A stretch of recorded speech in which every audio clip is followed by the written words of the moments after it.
What is floating loss?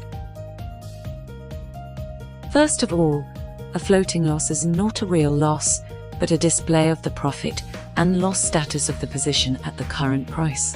Because we have not made a sell action, it will not be a real loss, so it is referred to as a floating loss.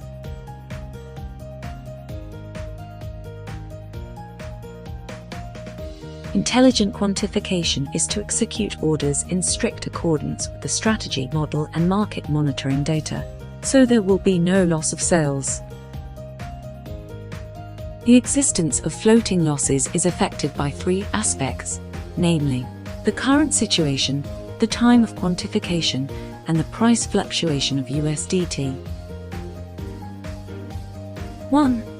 When there is a downtrend, the market will fall after adding quantification. The current market price is lower than the average position price, and the book will show a floating loss. When the market rises, your account will immediately show profit, and the floating loss will disappear. Otherwise, it will be a floating loss. 2. Quantitative time. If the quantification time is long, your profit will be far greater than the proportion of floating loss. At this time, although your trading shows the floating loss status, the overall position still shows the profit status.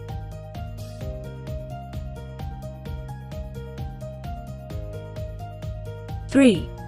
The price of USDT fluctuates. Under the trend of a big rise in the market, the price of USDT will fall because the amount of cash realized is relatively large. When the market falls sharply, a large amount of funds will enter, so the price of USDT will rise. Therefore, the floating loss of USDT price affects the floating loss of principal. Therefore, the floating loss is proof that you are now in a position. We have floating losses during the downward process, and we sell profitably during the upward process.